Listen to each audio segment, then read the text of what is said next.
Each day is an unrepeatable miracle. Today will never happen again. But the memories can live on and on through others. Everyone at a defined time, a while, a moment, a season has a funny, uplifting story to tell. This podcast, A Chrono, lets your story be told so you can encourage or uplift someone through your moment in time with hope, laughter, and joy.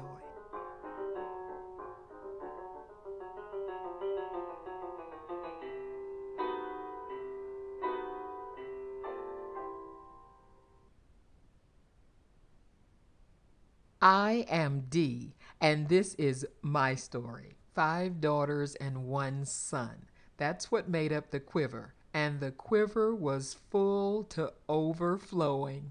I was daughter number 5, and in a quiver that size, it was always the 3 Ds. I like to say it was delight, discipline, and danger.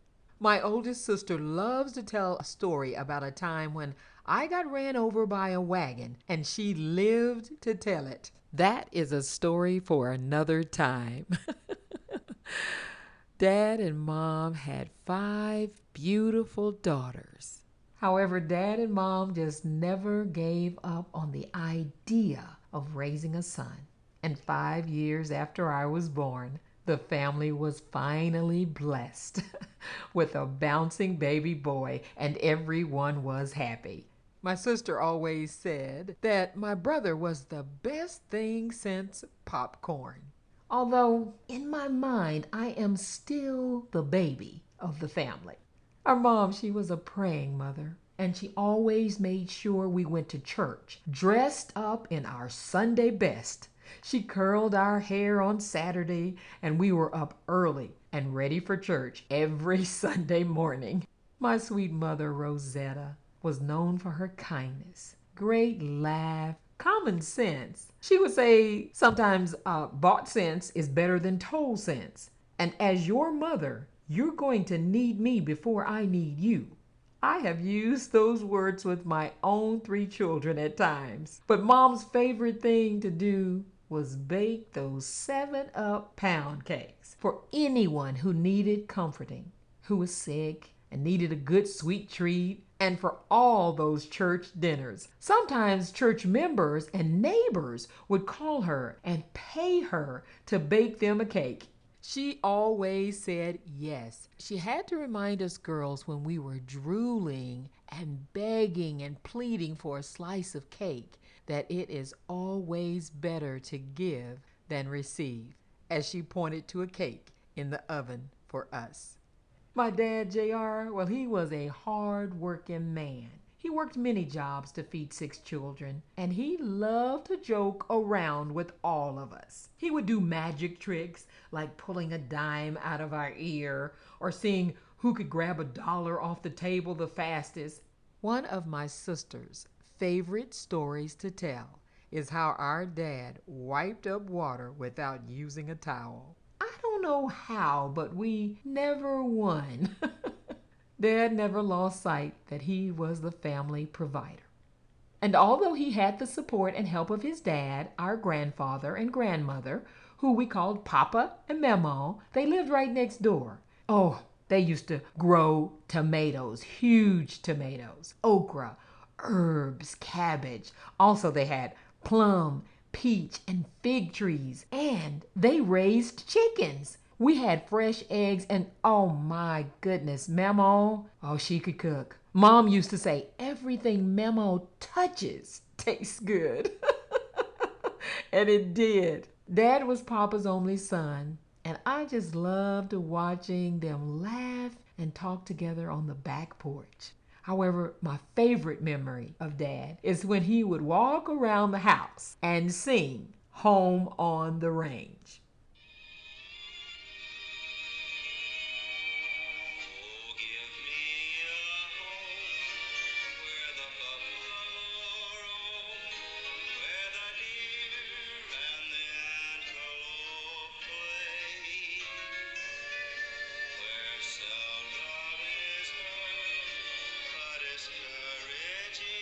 where seldom is heard a discouraging word,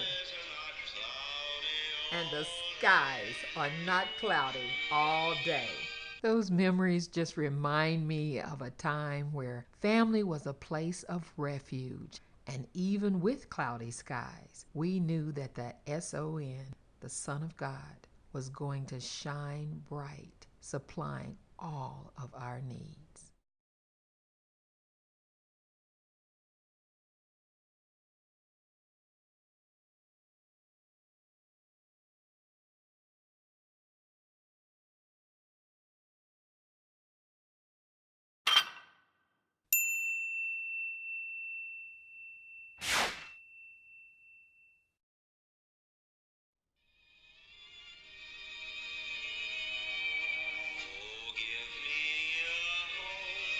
Back in the 60s, we watched Westerns and we called it action TV.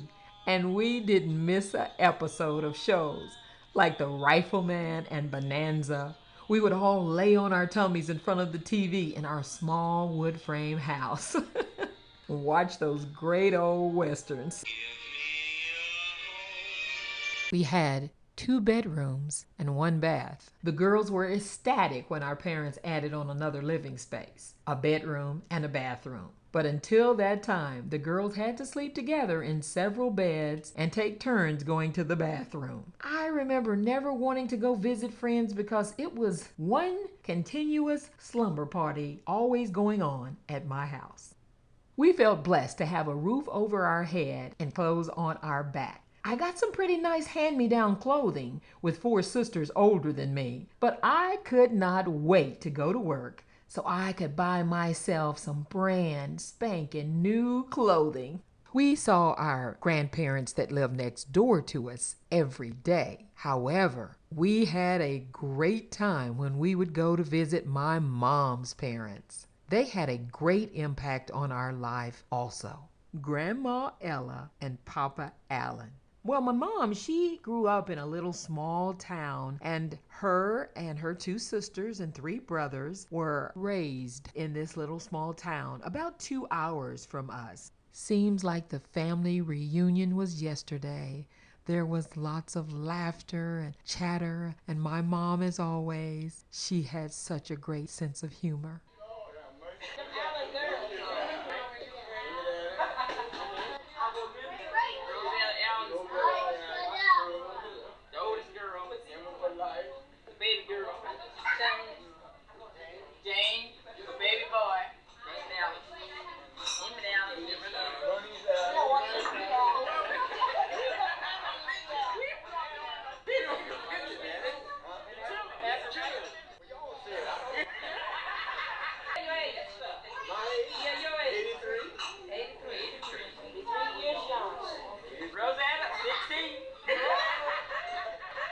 She always kept everyone laughing. And when we'd go visit, I just remember loving to see my grandfather, who always had a open hand with $5 in it, and he would take us to the corner store and buy us some peppermints and always a bag of fruit. Now, my grandmother, she talked really fast, and sometimes I could not understand what she was saying. Well, I always got in trouble because if you didn't understand what she was asking you to do, you were in trouble. And I remember my grandfather always saving the day and saying, "It's okay, baby. Everything's gonna be all right." And he would take us and give us a big old hug and kiss. Everything is going to be all right. That's the same words my mom used to say to us. She got them from her dad. What a legacy that they passed on to me. The same words I say to my children today. Everything is going to be all right. There always seemed to be little money and chaos living in a tight space. Mostly it was bathroom drama, but of course there were relationship trials and the usual life uncertainties. But our family, we found peace, joy, and love. Mom said, everything is going to be all right because Jesus always makes a way out of no way. We as a family saw God do just that, make a way out of no way, over and over again on our behalf. And I guess that's why John 14:27 stays in my mind even today. Peace I leave with you. My peace I give you. I do not give it to you as the world gives. Do not let your hearts be troubled, and do not be afraid. I just love remembering the legacy that my sweet mom Rosetta and my wonderful dad JR gave to us. 5 girls and 1 son. This has been A Chrono with hosts Dee and Joshua. If you have an encouraging or uplifting moment in time to share, why not send it to us at lifechrono@yahoo.com. That's LIFECHRONO@yahoo.com. A special thank you to Dr. Artina McCain, classical pianist, for contributing the opening, and Dr. Martin McCain, the closing theme music for the show. Selections taken from their album releases, Preludes at the Piano, and Shades. If you've liked what you've heard, if it's encouraged or made you laugh, if you want to hear more, share us on your social media outlets, leave a review, and subscribe to the podcast.